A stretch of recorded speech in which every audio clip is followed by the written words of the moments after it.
Bisa ambil contoh ya, bahwa saya ulangi lagi bahwa material itu selalu terikat dengan tempat. Nggak bisa dia selalu berada di setiap tempat. Material itu di mana dia berada, di situ saja dia berada, di tempat lain nggak ada. Tetapi ilmu tidak demikian. Ilmu tidak terikat dengan tempat. Misalnya di depan rumah Isya ini ada pohon kurma. Pohon kurmanya nggak bisa pindah kemana-mana, yang ada di depan rumah ini. Tetapi ilmu yang ada di pikiran kita mau ke Nyoyok, oh iya di rumah Isya ada pohon kurma. Nggak terikat dengan tempat. Dia nggak terikat. Mau di mana-mana saja kita bisa membawa ilmu itu, bahwa di rumah depan Isya ada pohon kurma. Nggak terikat pula dengan zaman. Ya, nggak. Jadi ilmu ini nggak terikat dengan zaman. Pena ini kalau kita bakar rusak habis, dah. Kemarin ada, sekarang nggak ada. Tapi kalau ilmu nggak bisa dibakar, nggak bisa dihilangin, kecuali kalau alatnya ini yang bernama otak atau badan kita rusak, maka rohnya juga menjadi, ilmunya itu menjadi hilang. Walhasil tapi dia nggak terikat dengan zaman, nggak basi, nggak terikat dengan zaman. Dan kita bisa mengetahuinya kapan saja dan di mana saja. Walaupun penanya sudah rusak, kita masih tetap mengetahui, oh iya dulu ada pena dibakar. Itu masih tetap kita bisa mengetahui. Misalnya ketika kita punya kenalan kita mati, terikat dengan zaman dia, ilmu kita masih tetap membayangkan wajahnya, masih bisa macam itu kapan saja. Kemudian kalau ilmu ini selalu bergerak, maka sulit. Jadi kita nggak bisa mempunyai suatu pengetahuan tetap. Misalnya 2 tambah 2 4, nggak bisa kita yakini bahwa 4. Mungkin suatu saat nanti menjadi 5, suatu saat menjadi 6. Kita nggak bisa meyakini bahwa beginilah kenyataannya. Kalau kita tidak bisa meyakini, maka rumus-rumus yang lain pun tidak bisa kita buat. Kalau demikian, ilmu pengetahuan pun tidak bisa kita kembangkan. Dengan pengetahuan pasti 2 tambah 2 4 ini, maka rumus misalnya orang arsitektur, orang yang bisa membangun, bisa menghitung dengan baik. Orang yang mau membangun di di rawa bisa membangun dengan baik. Yang akan membangun di daerah gempa bisa membangun dengan baik. Itu semua dasar perhitungannya kembali kepada apa? Kembali kepada ilmu-ilmu sabit, kepada ilmu-ilmu yang tidak bergerak lagi, tidak berkembang lagi. Kemudian ini tambahan dari saya, bahwa ilmu dan benda material ini tentu tidak sama, kan? Efek-efeknya tidak sama. Kalau misalnya kita ada batu kita angkat, terasa berat 1 kilo, kan? Itu efeknya dia. Tetapi batu yang ada di kepala kita, pengetahuan kita tentang batu itu tidak mempunyai efek yang sebegitu rupa. Sehingga kalau kita bayangkan batu yang 1 kilo itu, kita sedikit pening. Kenapa? Karena saya bayangin batu 1 kilo, kepala saya agak urat, tambah beban 1 kilo. Dan gimana kalau bayangin gunung, langsung penyek? Ternyata tidak. Waktu kita bayangin gunung, kita tenang aja. Walaupun gunung itu kalau kita timpakan ke badan kita penyek, pepe jangan mutur. Ya, jadi penyek lah, matilah. Tapi kalau kita bayangin gitu saja, enggak. Terbukti dengan ini, maka terbukti bahwa ilmu itu bukan material. Sebagai hasil kesimpulan seluruhnya daripada ini, ilmu itu di mana letaknya?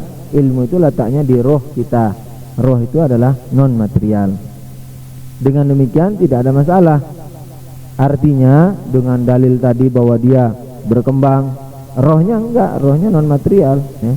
Selama memang cuman kalau roh ini selama masih bergerak, masih bergabung dengan material, maka dia sedikit atau sedikit banyaknya selalu dia mengikuti jalur atau perkembangan daripada material. Namun kalau roh ini sudah lepas dari badan jadi murni, maka sudah tidak ada gerak lagi bagi dia. Dia adalah sesuatu yang sabit, dalam artian tidak bergerak, berkembang atau mengurang sana kemari. Maka itu mula sadra, salah satu kurang lebih perkataan beliau dikatakan bahwa manusia ini kalau sudah copot rohnya, satu sama lain sudah lain.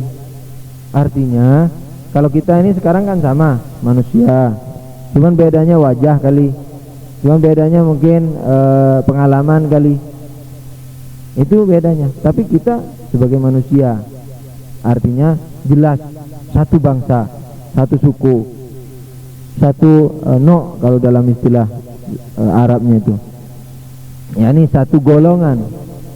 Apa golongan? Yang belajar logika asik. Golongan adalah hakikatul musytarakah mutakassira bil adat.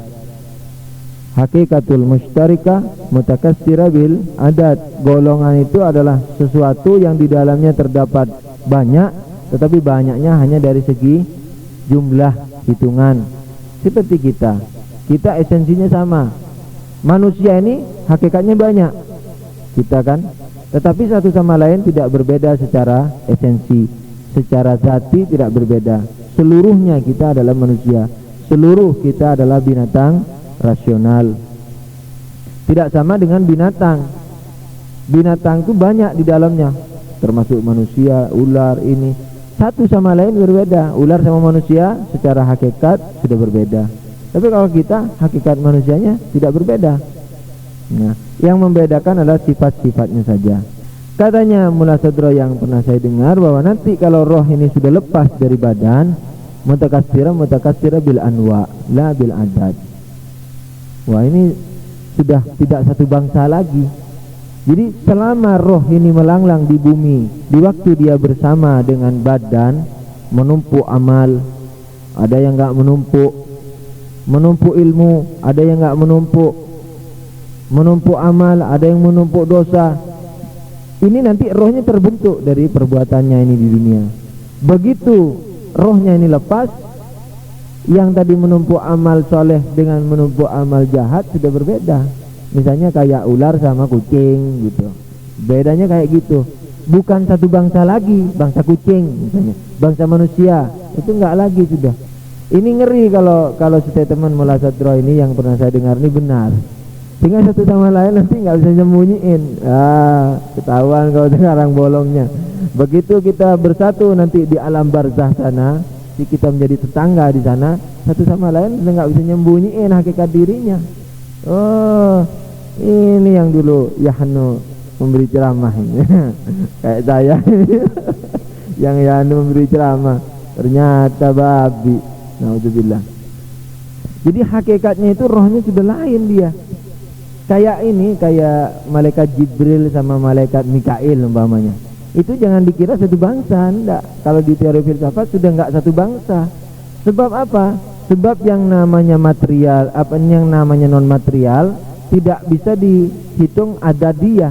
Jadi enggak 1, 2, 3 kayak ngitung material jagung, kayak menghitung manusia, enggak lagi sudah. Hitungannya sudah lain, kayak ngitung satu bangsa kucing, satu bangsa ular gitu. Iya, dia misalnya dari malaikat Jibril ini enggak ada bangsa lagi, enggak ada rakyat di bawahnya. Jibril gitu keturunan umpama atau enggak. Jadi Jibril itu satu bangsa yang bangsanya ya cuma satu dia gitu.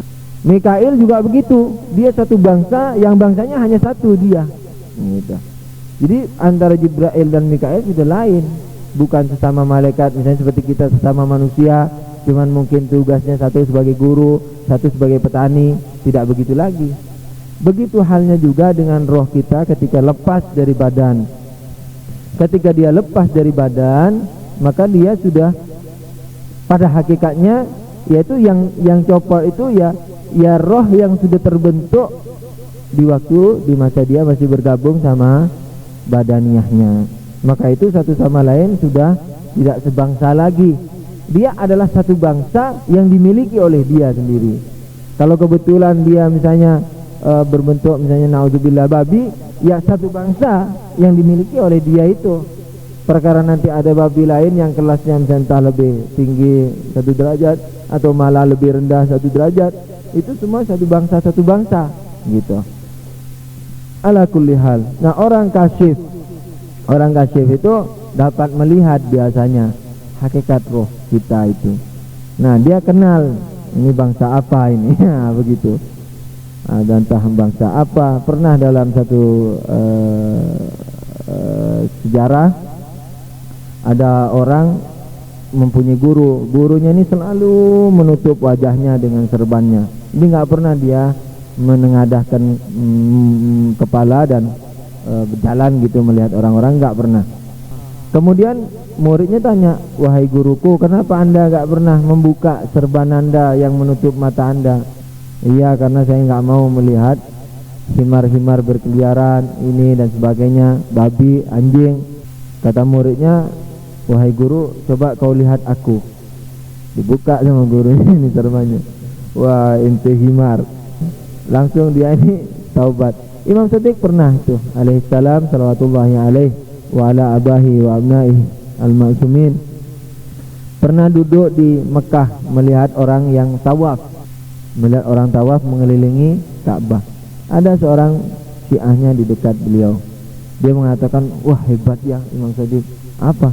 Itu melihat orang ibadah mengitari Ka'bah, begitu hebatnya, mereka khusyuk, mereka kurang lebih begitulah hal kita. Imam Shadiq langsung kayak orang sekarang kan, victory. Kalau berperang itu kan tangannya gitu, dua jarinya dikembangkan, telunjuk sama tengah. Imam Shadiq mengembangkan ini jarinya. Kemudian murid syiahnya disuruh melihat, coba lihat mereka dari sela-sela jariku ini. Begitu dilihat, loh, kok kuda, kok kambing, kok macam-macam sudah bentuknya. Kuda, kambing, babi. Dia kan merasa kagum nih tadinya. Itulah hakikat mereka, tunjukin. Terus, wah itu manusia itu. Aduh. Jadi yang manusia itu satu dua yang tawaf dia pada waktu itu. Nah, jadi roh kita ini memang sesuatu yang ajib, luar biasa. Sampai Imam Ali mengatakan, saya kurang tahu bahasa Arabnya, takut enggak fasih kalau menukil. Atadunnu bi annaka jismun saghir wa fi kantawa alamul akbaru. Kata Imam Ali alaihissalam, apa kau kira bahwa dirimu ini benda yang kecil? Jadi kalau kita ngelihat langit, bintang-bintang kan kita itu merasa ya, kecil banget. Kata Imam Ali, wa fi kantawa alamul akbaru. Sementara sebenarnya sesungguhnya pada jiwa, pada dirimu itu terbentang alam yang lebih luas dari alam ini. Anda tahu enggak, ketika Allah menciptakan manusia, malaikat yang termulia pun itu disuruh sujud kepada Nabi Adam sebagai khalifatullah di muka bumi. Jadi seluruh ciptaan manusia itu tidak ada yang bisa melebihi yang namanya manusia ini. Manusia ini adalah sesuatu yang luar biasa dalam pandangan Islam ya, dan juga didukung oleh pandangan-pandangan filsafat yang canggih. Walaupun filsafat ini sebenarnya rumit dan perlu tatanan batu-batu batanya itu dari bawah, nggak bisa loncat-loncat. Walhasil ini cuplikan-cuplikan yang dapat saya bawakan. Jadi manusia itu begitu hebatnya, maka itu si iblis ini sampai dalam satu riwayat dikatakan, ya Allah, kasih dia tugas yang apa saja, akan kulakukan yang tidak ada makhlukmu yang dapat melakukan seperti aku melakukan. Apa, suruh sholat, suruh apa saja, tapi tolong satu ini jangan sampai engkau suruh aku. Ya ini maksudnya sujud sama Nabi Adam. Nah, dia tidak tahu apa rahasia yang ada pada manusia. Malaikat sendiri gumun, tahu gumun ya, jadi seperti tercengang.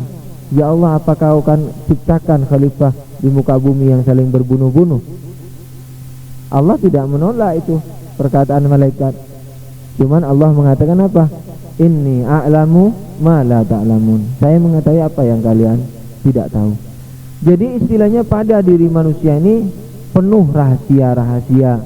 Maka itu Imam Ali mengatakan satu hari waktu dikatakan mana lebih afdol, Anda atau Nabi Ibrahim?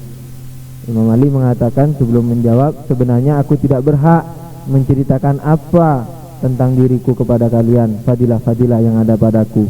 Tetapi karena engkau bertanya dan Allah berkata, wa amma bi ni'mati rabbika fahadits, sedangkan kata Allah, maka apa-apa yang kau terima, nikmat-nikmat yang kau terima, ceritakan. Lah, karena Allah berfirman demikian, maka aku jawab pertanyaanmu. Dikatakan aku yang lebih afdal. Kenapa?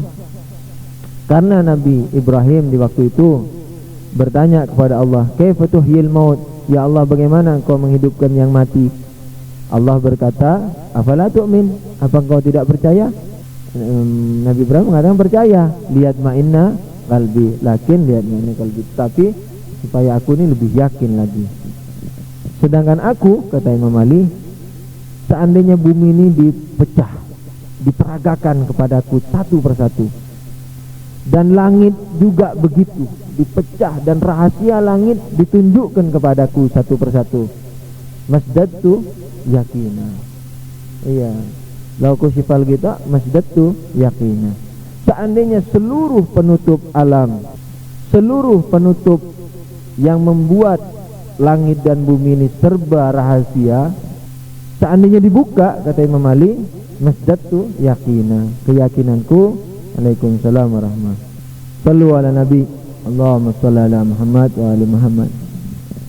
Maka dari itu kita kembali membahas, kalau kita kembali membahas roh ini penuh keajaiban, dan di dalamnya sudah saya katakan tadi bahwa sesempurna-sempurna, secanggih-canggihnya makhluk Tuhan adalah manusia ini. Memali tadi mengatakan apa? Lau kusyifa liyal ghita masdadtu yaqina. Kurang lebih demikian anunya. Melanjutkan afdaliyah antara Nabi Ibrahim dan Imam Ali alaihissalam. Sama-sama fadil, tetapi Ali bin Abi Thalib imamuna afdal. Maka itu beliau mengatakan, seandainya bumi ini, jadi ghita, jadi yang menutupi langit dan bumi, yang menutup langit bumi, yakni yang membuat langit dan bumi ini rahasia, dicabut oleh Allah, diangkat sehingga nampak kepadaku seluruh apa yang ada di langit dan di bumi, maka keyakinanku tidak lagi bisa bertambah, sudah mentok. Dan Imam Ali sampai mengatakan apa? Inni a'lamu turuqis sama ahsan apa begitu min turuqil ard. Sungguh saya lebih mengetahui jalan-jalan yang ada di langit lebih banyak ketimbang jalan-jalan yang ada di bumi. Lebih banyak tentunya karena langit lebih luas. Bukan berarti ada sesuatu yang gaib. Ini sedikit perlu saya tambahkan kepada ini al-kalam yajurul kalam. Kembali kepada masalah hakikatu ahlul bait. Sebagian termasuk saya selama ini hanya mengetahui bahwa ahlul bait itu imamum muftaradut ta'ah, imam yang hanya wajib ditaati, udah. Padahal kalau kita sedikit ikik-ikik dan memutura, kalau kita renung-renung dan kita melanglang sedikit, melanglang buana, maka kita akan dari sisi ini ya, kalau kita hubungkan dengan kekhalifaan ini tadi, maka hal ini akan sampai kepada satu kesimpulan bahwa para imam itu haruslah tahu seluruh seluk-beluk apa yang ada di muka bumi, apalagi yang berhubungan dengan manusia. Ini didukung oleh suatu ayat, tapi saya tidak mau cerita ayatnya dulu. Ya, ini misalnya gini, datang seorang nih, imam sudah keluar nih, Imam Mahdi di Mekah. Mudah-mudahan beliau cepat keluar dan kita dianggap sebagai pengikut dan penolongnya. Mudah-mudahan. Amin. Sallu ala Nabi. Allahumma salli ala Muhammad wa ali Muhammad. Allahumma ajil farajahu syarif waj'alna min syi'atih wa awani waj'alna syahidina baina yadayh. Misalnya imam keluar nih di Mekah, ada orang Madura datang. Ya, jangan orang Jawa aja. Orang Jawa di Jawa Tengah datang ke Imam Mahdi. Ya Maulana, tolong deh nasihati aku. Ini saya jadikan sebagai penguat daripada dakwah saya tentang hadis tadi ya, yang Imam Siddiq begitu merentangkan dua jarinya, orang langsung melihat hakikat yang dilihat melalui rentangan jari itu. Misalnya ini contohnya ini, Imam Mahdi keluar di Mekah, orang Jawa Tengah datang, ya Maulana nasihatilah kami yang lemah ini. Kalau seorang imam tidak tahu seluk-beluk perbuatan manusia ini, bagaimana bisa menasihat? Coba. Apalagi yang Jawa Tengah ini orangnya dainya hitam, ya, dahinya hitam, tasbih dipegang, mulutnya berkumat kamit, zikir nggak pernah lupa. Imamnya bilang ahsanta, ahsanta. Nasihatnya apa? Istamir, ya, kan gitu nasihatnya. Teruskan kelakuanmu yang baik ini. Karena imamnya sudah ngelihat dahinya hitam, tangannya tasbih, ya kan? Maka secara lahiriah kan sudah baik. Kalau imamnya nggak tahu rahasia bumi ini, seluk-beluknya, dia akan mengatakan ahsan, baik, teruskan nasihat aku kepadamu, sabarlah dengan cara ini, istiqomahlah dengan cara hidupmu ini, jangan berubah lagi. Kan itu nasihatnya. Tapi kalau imam yang hakiki, kemarin kamu gampar istrimu nggak pakai tanya-tanya masalahnya, kurangi itu. Sholatmu sudah baik, tetapi terlalu kerang kamu sama istrimu. Wah, kok tahu istrinya ini hidup di Jawa Tengah, ini naik Garuda Airline ke Mekah untuk minta nasihat? Harus tahu kan? Dan itu makul sekali sebagai khalifatullah di muka bumi.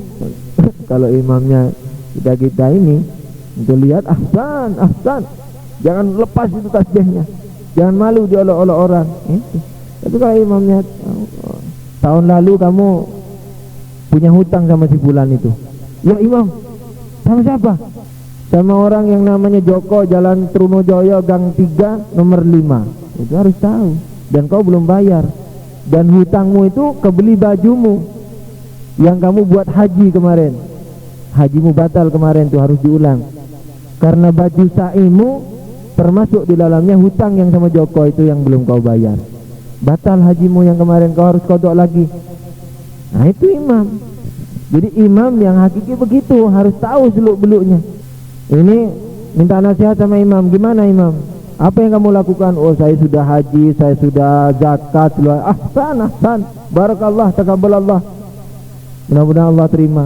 Enggak, imam kalau memang enggak terima harus cerita. Tentu kalau orang itu, imam akan mengatakan sidqil maslahah, disesuaikan dengan maslahah. Kalau dengan menjelaskan ceritanya dia tambah kufur, mungkin imam tidak akan menceritakan, dia akan melihat situasi sesuai dengan keinginan si makmum ini tadi. Nah, kembali kepada masalah kita, yaitu dalam diri manusia ini terdapat, saya lupa, maaf, karena ini sudah susu-susu, ada dalam satu ayat yang mendukung apa yang saya katakan tadi. Yang saya katakan ini juga bukan dari kocek saya sudah saya katakan tidak ada apa-apanya. Saya ini informan saja. Informan bukan istilah militer. Kalau informan istilah militer, intel. Maksud saya wartawan. Apa yang saya tahu sebatas saya, mudah-mudahan tidak keliru, saya operkan kepada majelis. Sebatas saya ya. Dalam Al-Quran dikatakan fa'malu fasayarallahu a'malakum wa rasuluhu wal mu'minun. Berbuatlah kamu sesuka hati, Allah akan melihat perbuatan kalian. Fakulik malu fasayarallahu a'malakum wa rasuluhu wa rusuluhu wal mu'minun. Berbuatlah kamu sesuka hati, maka perbuatanmu itu akan dilihat oleh Allah dan Rasul dan orang-orang mukmin. Nah, a'malakum, orang-orang mengira di luar ahlul bait mengira penglihatan itu penglihatan wajar-wajar. Ini kalau ada teman kita main di depan kita, mencuri, memukul atau apa, kita ngelihat semacam itu. Kacamata daripada penglihatan Rasul itu dikacamatai dengan penglihatan mukminin umumnya.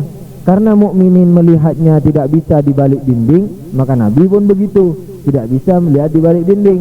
Maka itu Imam Ali Rasulullah didukung hadisnya yang mengatakan antum a'lamu bi umuri dunyakum, kamu lebih tahu daripada aku urusan duniamu. Karena apa? Penglihatan ini tadi dilihat dari bawah. Allah akan melihat perbuatan kita dan orang dan Nabi dan mukmin.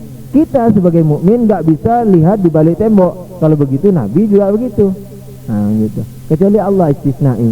Padahal enggak, urutannya harus dari Allah karena atafnya kepada fi'lullah. Allah akan melihat perbuatan kamu dan begitu pula nabinya Dan begitu pula orang mukmin, dannya ini kepada fi'lullah, kepada yarallah, kepada pekerjaan Allah yang melihat perbuatan mereka.